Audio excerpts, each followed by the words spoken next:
এবার বুহাইরা নবীজি সাল্লাল্লাহু আলাইহি ওয়াসাল্লামকে ডান দিক থেকে দেখেন, বাম দিক থেকে দেখেন। দেখার পর আবু তালেবকে ডাক দিয়ে বলতেছেন, আবু তালেব, এই যে তোমার বাতি যায়নি কিন্তু সাধারণ কোনো মানুষ নয়, ইনি হচ্ছেন আখেরি জামানার পয়গম্বর মুহাম্মদুর রাসূলুল্লাহ। এবার চাচা আবু তালেব পাদ্রী বুহাইরাকে জিজ্ঞেস করতেছেন, আমার বাতিজা আখেরি জামানার পয়গম্বর হবে, আপনি কি করে বুঝলেন? এবার পাদ্রী বলতেছেন, বুহাইরা বলতেছেন, আবু তালেব, তুমি আমাকে জিজ্ঞেস করতেছো তোমার বাতিজা আখেরি জামানার পয়গম্বর, এটা আমি কি করে বুঝলাম? তাহলে মনোযোগ দিয়ে শোনো। তোমরা যখন ওই পাহাড়ের গিরিপথ দিয়ে আসতেছিলে, আমি তাকায় দেখি ওই পাহাড়ের এমন একটা গাছ বাকি ছিল না যে গাছটা তোমার বাতিজা মুহাম্মদকে সেজদা করে নাই। বুহাইরা ডাক দিয়া বলেন, রে আবু তালেব, তোমরা যখন ওই পাহাড়ের গিরিপথ দিয়ে আসতেছিলে, আমি তাকিয়ে তাকিয়ে দেখি ওই পাহাড়ের এমন একটা পাথর বাকি ছিল না যে পাথরটা তোমার বাতিজা মুহাম্মদকে সেজদা করে না। এত মর্যাদাবান নবী, এত সম্মানী নবী, ওই নবীর উম্মত আল্লাহ তাআলা আমাদেরকে বানাইছেন। আমরা বেজার না খুশি? আওয়াজ দিয়ে বলেন, বেজার না খুশি? তো নবীজি সাল্লাল্লাহু আলাইহি ওয়াসাল্লামের উম্মত হিসাবে আমরা যেই শ্রেষ্ঠত্ব পাইছি, মর্যাদা পাইছি, এটা ধরে রাখা লাগবে। তা কি করতে হবে? এটা ধরে রাখা লাগবে। কিভাবে ধরে রাখা যাবে? নবীজিকে ভালোবাসতে হবে। কি করতে হবে? নবীজিকে ভালোবাসতে হবে, নবীজিকে মুহাব্বত করতে হবে। নবীজিকে ভালোবাসতে, মুহাব্বত করতে রাজি আছি তো ইনশাআল্লাহ? নবীজির ভালোবাসা কাকে বলি? নবীজির ভালোবাসা হচ্ছে নামাজ। নবীজির ভালোবাসা কি বলেন? নামাজ। যে ব্যক্তি নামাজ পড়ে তার মধ্যে কি আছে? নবীজির ভালোবাসা আছে। আর যার মধ্যে নামাজ নাই তার মধ্যে নবীজির ভালোবাসা নাই। আর যার মধ্যে নবীজির ভালোবাসা নাই তার জন্য কি জান্নাত না জাহান্নাম? জাহান্নাম। এই জন্য নামাজ পড়বো, রাজি আছি তো ইনশাআল্লাহ? তো বলতেছিলাম, ওই শ্রেষ্ঠত্ব আমাদেরকে ধরে রাখতে হবে। ধরে রাখতে চাইলে কি করতে হবে? নবীজির আদর্শের মালাটা গলায় দিতে হবে। নবীজির আদর্শের মালা গলায় দিতে হবে। নবীজির আদর্শের মালা যদি গলায় দিতে পারি, আল্লাহ তাআলা আমাদেরকে নবীজির সাথে জান্নাতে থাকার ব্যবস্থা করে দিবেন।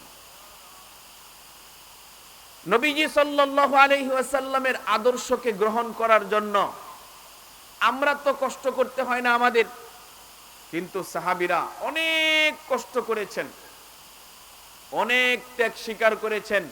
নবীজির একজন সাহাবী হযরতে সালমান ফারসি রাদিয়াল্লাহু তাআলা আনহু, নাম কি বললাম? সালমান ফারসি রাদিয়াল্লাহু তাআলা আনহু।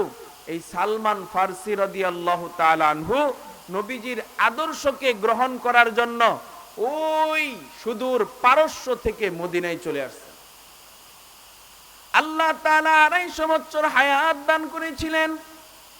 এই ২৫০ বছর বয়স, মুরব্বী মানুষ, বৃদ্ধ মানুষ, এরপরেও চাইছেন নবীজি সাল্লাল্লাহু আলাইহি ওয়াসাল্লামের হাতে হাত রেখে কালিমা পড়ে মুসলমান হবেন। হযরতে সালমান ফারসি রাদিয়াল্লাহু তাআলা আনহু পাদ্রীর সাথে পরামর্শ করেন, আমি তো আখির জামানার পয়গম্বরকে খুঁজতেছি। এবার পাদ্রী বলতেছেন, ঠিক আছে, তুমি যদি আখিরি জামানার পয়গম্বরকে পাইতে চাও তাহলে এই পারস্যের এই অঞ্চলগুলোতে পাবে না, তোমাকে চলে যেতে হবে সেই সুদূর মদিনায়। এবার বলতেছেন সালমান ফারসি বলেন, আপনি আমাকে কিছু আলামত বলে দেন, আমি যেন আলামতগুলো দেখে নবীজিকে চিনতে পারি। এবার আলামত বলতেছেন, লা ইয়াকুলুস সাদাকা বাল ইয়াকুলুল হাদিয়া। আখিরি জামানার পয়গম্বর যিনি হবেন তিনি সাদাকা খাবেন না, বরং হাদিয়া তিনি গ্রহণ করবেন। সাদাকা নেবেন না, হাদিয়া গ্রহণ করবেন। এবার হযরতে সালমান ফারসি রাদিয়াল্লাহু তাআলা আনহু জিজ্ঞেস করলেন, জিজ্ঞেস করার পর আরেকটা আলামত বলছেন, আরেকটা আলামত বলে দিছেন, আপনি গিয়া লক্ষ্য করবেন আখিরি জামানার পয়গম্বর যিনি, তার ওই কাঁধের মধ্যে একটা মোহরে নবুয়তের চিহ্ন থাকবে। ওই মোহরে নবুয়তটা আখিরি জামানার পয়গম্বর হওয়ার আলামত। সালমান ফার্সি চলে গেছেন, নবীজি সাল্লাল্লাহু আলাইহি ওয়াসাল্লাম ওনার সামনে একটা বাটির মধ্যে করে কিছু খেজুর দিয়েছেন। নবী জিজ্ঞেস করেছেন, কি ব্যাপার, এগুলা কি? বলে, হুজুর, এগুলো আপনার জন্য হাদিয়া, এগুলো আপনার জন্য সাদাকা। নবী বলেন, আমি সাদাকা খাই না। পরের দিন নিয়ে বাটির মধ্যে করে খেজুর দিয়েছেন। নবী জিজ্ঞেস করেছেন, এগুলো কি? বলে, এগুলো হচ্ছে আপনার জন্য হাদিয়া। ওই হাদিয়া নবীজি গ্রহণ করেছেন, আলামত মিলে গেছে। এরপরে আরেকটা আলামত, এবার সালমান ফার্সি রাদিয়াল্লাহু তাআলা আনহু চতুর্দিক দিয়ে ঘুরে ঘুরে নবীজির ওই আলামতটা দেখার চেষ্টা করতেছেন। নবীজি যখন বুঝছেন, এক পর্যায়ে নবীজি নিজের চাদর উঠায়া সালমান ফার্সিকে ওই মোহরে নবুয়তটা দেখায় দিছেন। মোহরে নবুয়তটা যখন দেখছেন, দেখার সাথে সাথে হযরতে সালমান ফার্সি রাদিয়াল্লাহু তাআলা আনহু নবীজিকে পিছন দিক দিয়ে জড়ায় ধরছেন। জড়ায় ধরে ওই মোহরে নবুয়তের মধ্যে চুমু দিছেন। এবার নবীজির হাতে হাত রাইখা সালমান ফার্সি কালিমা পড়ে মুসলমান হয়ে যায়। কিন্তু সালমান ফার্সি গোলাম ছিলেন। গোলাম থাকার কারণে নবীজির কাছে যখন মনে চাইতো তখন তো আসতে পারতেন না, মন মতো ইবাদত বন্দেগী করতে পারতেন না। নবীজির কাছে গিয়া বলছেন, এবার নবীজি বলছেন, ঠিক আছে, তুমি তোমার মনিবের সঙ্গে চুক্তি করো, কি দেওয়া লাগবে তাকে। মনিবের সাথে যখন কথা বললো, এবার মনিব বলতেছে, ইহুদি মনিব বলতেছে, শোনো, তুমি যদি আমার থেকে মুক্তি চাও, মুক্ত হতে চাও, তাহলে তোমাকে একটা কাজ করা লাগবে। তোমাকে একটা কাজ করা লাগবে। একটা কাজ হচ্ছে অনেকগুলো পরিমাণ স্বর্ণ দিতে হবে, অনেক স্বর্ণ দিতে হবে। দ্বিতীয়ত, আমার ওই বাগানের মধ্যে 300 খেজুর গাছ রোপণ করতে হবে। খেজুর গাছে ওই খেজুর আসার পরে তোমাকে মুক্তি দেওয়া হবে। এবার হযরতে সালমান ফার্সি রাদিয়াল্লাহু তাআলা আনহু নবীজির কাছে গিয়া বলছেন, হুজুর, অনেক স্বর্ণ দেওয়া লাগবে। কিছুদিন পরে নবীজির কাছে স্বর্ণ যখন হাদিয়া আসছে, এবার নবীজি সাল্লাল্লাহু আলাইহি ওয়াসাল্লাম স্বর্ণের টুকরাটা সালমান ফার্সির হাতে দিয়েছেন। স্বর্ণের টুকরাটা একেবারে ছোট ছিল। এবার সালমান ফার্সি দেখে বলতেছেন, ইয়া রাসূলুল্লাহ, একেবারে কমে দিয়ে হবে না।